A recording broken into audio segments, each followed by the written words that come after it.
kebiasaan deres dengan menjamkan mata, itu memang ayat-ayat Quran seperti ada di mata gitu, berarti melek biar hilang.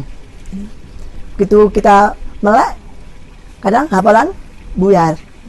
Tapi ketika sudah terbiasa dengan deres dengan mata terbuka, kita bisa nyambi apa saja, nyambi momong, nyambi masak, nyambi sembarang. Asal nggak nyambi di kamar mandi aja gitu.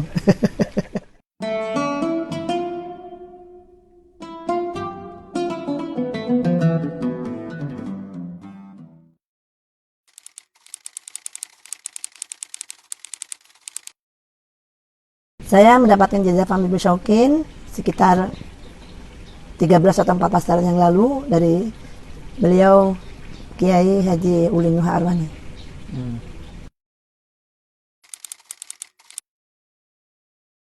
Fahmi Bisyauqin itu berasal dari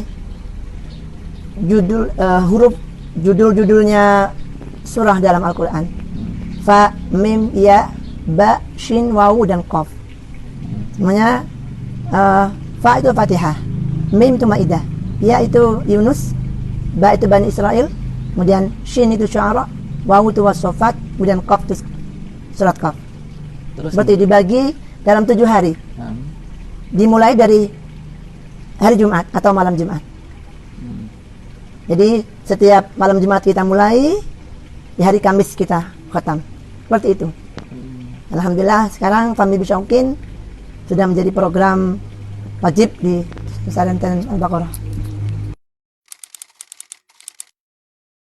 Jadwalnya kalau di tempat saya, karena saya memperjuangkan bacaan tartil, jadi saya jadikan 2 majelis, malam hari dan pagi hari. Malam hari mungkin waktunya 1,5 jam, atau pagi juga 1,5 jam. Kalau dengan bacaan tajwid mungkin bisa 1 jam selesai. 1 jam selesai. 1 jam di malam hari dan 1 jam di pagi hari. Insya Allah tidak menyita waktu, sangat tidak menyita waktu. Jadi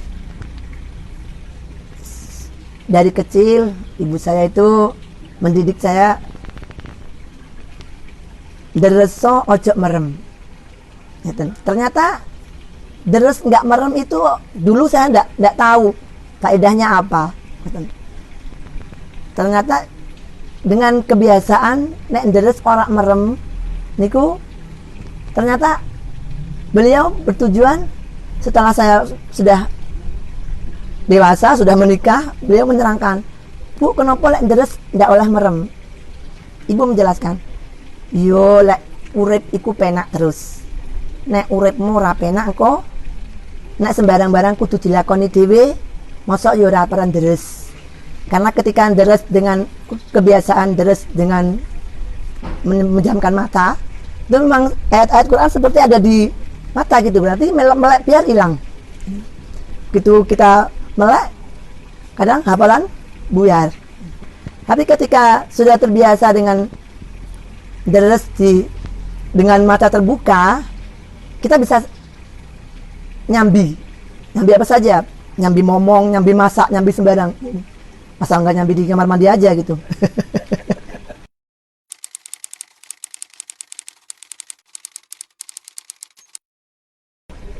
Mulailah dari awal lagi. Mulailah dari awal lagi, menghafal lagi, satu demi satu ayat dihafalkan lagi. Jadi sebenarnya ketika kita sudah memutuskan untuk menjadi penghafal Al-Quran, berarti kan sudah punya pilihan untuk menghafal. Wajibin itu wajib derese, bukan wajib lanyai. Lanyah itu anugerah, fadl dari Allah. Jadi wajibin itu murojaahnya, deresnya. Ketika kita sudah deres, lanyah atau tidak itu urusan Allah. Jadi kalau ada yang sampai hilang karena hafalannya hilang, mulailah dari bawah lagi.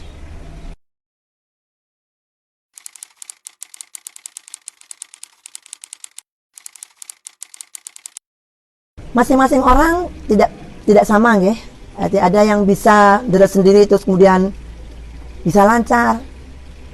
Kalau sanatnya kalau sudah pernah digurukan kan sudah sah. Ya, kalau bisa rojaah sendiri terus kemudian bisa lancar, tidak masalah menurut saya.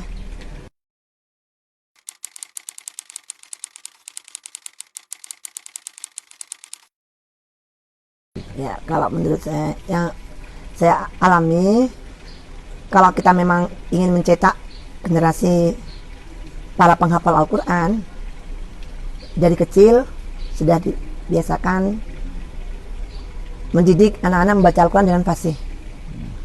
Jadi ketika nanti sudah masuk di pesantren, sudah fasih lisannya, menghafal dengan baik. Karena menurut saya sekarang sangat sedikit orang yang baca Quran yang memperhatikan baiknya bacaan atau yang mendatangkan hak-haknya bacaan itu sudah jarang. Banyak sekali penghafal Al-Quran hanya memburu cepat hatam, deres dengan asal, tidak memperhatikan hak tilawat dan seterusnya. Banyak sekali. Jadi saya kalau boleh berpesan kepada para penghafal Al-Quran, dereso kaya tine perintai Gusti Allah, yaitu ditartil dengan jelas bacaan yang memenuhi hak-haknya bacaan.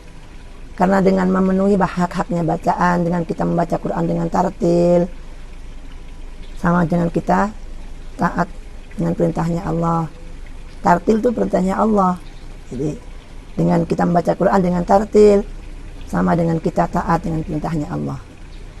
Dan itu juga menjadi salah satu cara kita memuliakan Al-Quran itu sendiri.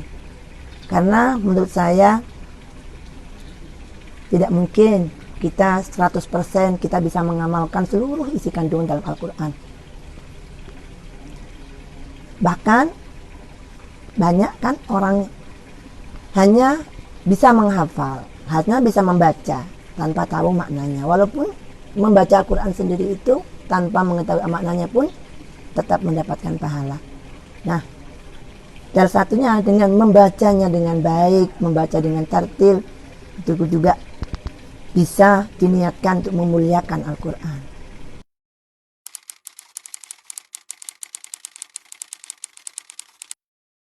Relatif ya kalau menurut saya. Kalau saya pribadi,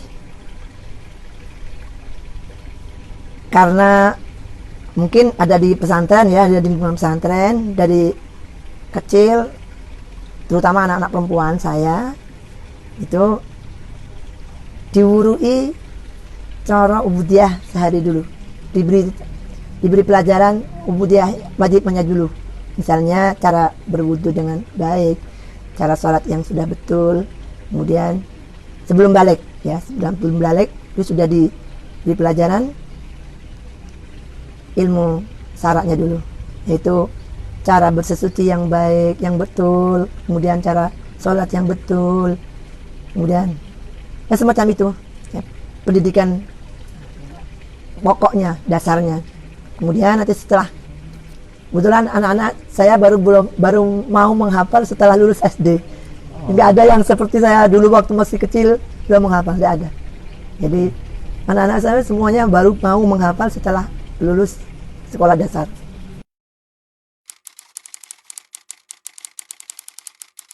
Standar seperti pondok-pondok pesantren yang lain, yaitu ada yang 3 tahun, ada yang 4 tahun. Kalau yang lebih cepat yang itu ya ada ya, tapi tidak banyak. Ya ada yang 2 tahun, tapi tidak banyak. Saya juga salut kalau ada anak kecil-kecil, sekolah-sekolah yang dengan tren masih kecil menghafal Quran. Salut karena kenapa? Supaya daripada mereka ikutan tren-tren yang nggak benar, ya bagus dengan tren sekolah sambil menghafal atau apa seperti itu. Itu bagus. Dan sekarang kan marak di mana-mana sekolah SD sambil menghafal, seterusnya.